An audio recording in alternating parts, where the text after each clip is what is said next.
Lumina. It's treated like a simple gameplay resource to allow for equipping abilities learned from Pictos. However, I believe there is more for us to understand about this substance and the integral role it plays in the canvas. Once again, this is down to colour. It's not stated outright, it's just a way of interpreting the art. But once you see the pattern, it becomes harder to unsee. Colour is nuanced in Expedition 33. Not just aesthetics, it communicates rules, states of being, represents characters and actions. The chroma petals we see reinforce this. I have theorised about one set of primary colours displayed by the petals in a previous video, check out the playlist link below.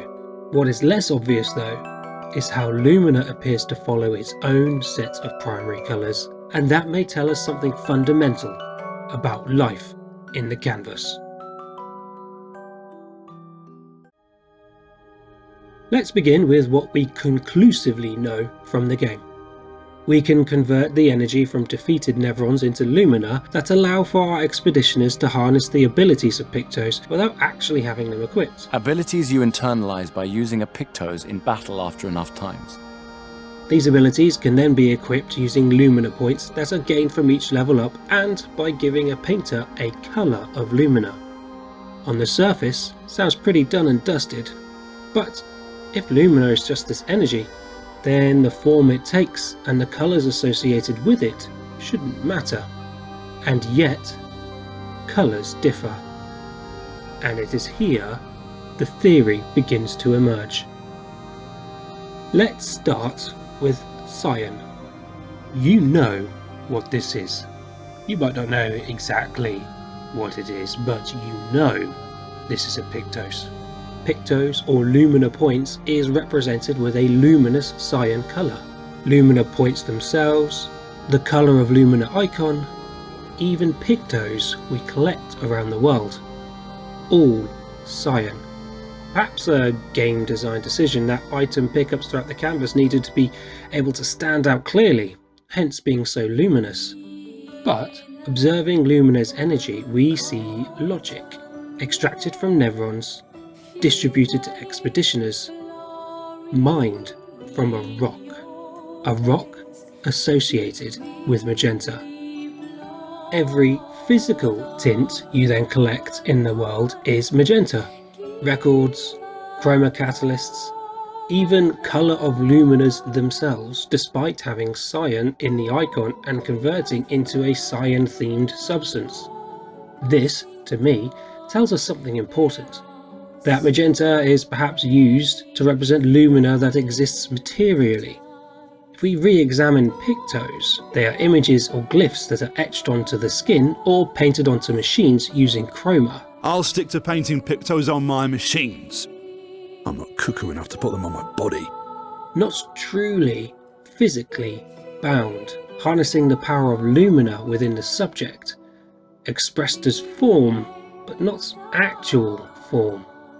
Hence why Pictos and Lumina points remain cyan, while physical objects are not. And now we have these two clear distinctions, two clear categories, meaning this is no longer decorative and perhaps systematic.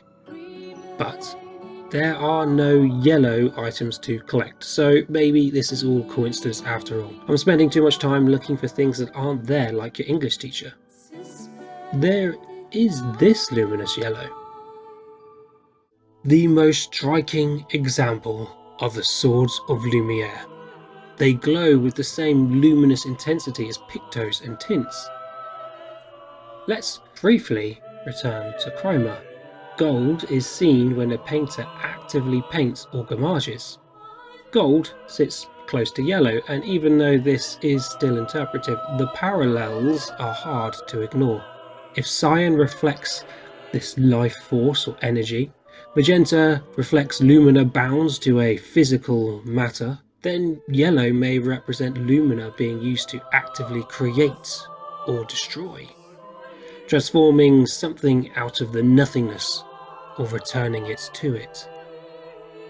Following this logic, we see this similar effect in Renoir's drafts, the other significant time we see all this luminous yellow. A person dedicated to continuously painting, continuously creating. We see luminous yellow dripping from every surface, as if extracting creation itself from the canvas. I know, I haven't forgotten.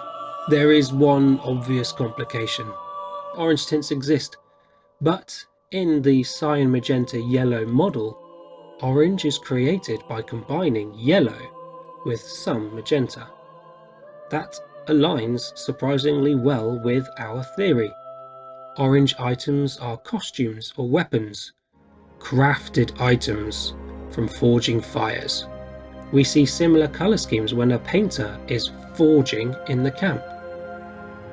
Yellow is creation, magenta, matter, orange, the product. Not necessarily proof of intent, but more evidence of consistency. There are two places I would like to focus on in which we see Cyan and Magenta so vividly.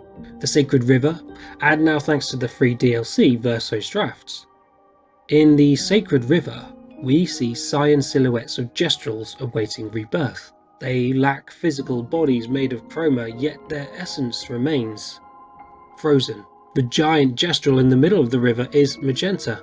It's possible, and again, interpretation, that this Gestrel in particular is embedded to the river to act as a medium, a convergence point when combining different types of lumina, allowing for the rebirthing of Gestrels. In Verso's Drafts, the half-baked Gestrels have a characteristic inky chromatic swirls all around their bodies, but they also have this echo of a Cyan body surrounding them, appearing unfinished, as if they are still in the process of combining lumina and chroma. Also in Verso's Drafts, we see luminous pulsating columns extending to the sky, exactly as I would expect in a place of unfinished projects, a vein of life to draw from. There are other places we do see this combination of lumina and chroma. The flying casino has sentient magenta animals flying around outside. Looking closer at the flying whales surrounding the casino, they are magenta, but with a semi-formed body. Those characteristic swirls of chroma from the half-baked Gestrels are very visible. The same is true for the sheep in a best's cave. Perhaps these beings are in a partial state, their creation interrupted, or perhaps a verso that never returns to finish. Unlike his sister, maybe he is happy to let his imperfections flourish. The indigo tree is another anomaly, but as Lune said, something's disrupting the chroma around here. Be careful. The world isn't behaving as it should. Perhaps the chroma is being affected, revealing the lumina underneath. And that concludes my most speculative deep dive yet, and my final thought is this. Lumina is never described as a life force, despite its etymological roots to light and light's role of representing life. Its presentation though suggests lumina is a type of energy within the canvas alongside chroma, that between them can create and sustain corporeal life. If you've made it this far, thank you for sticking with me.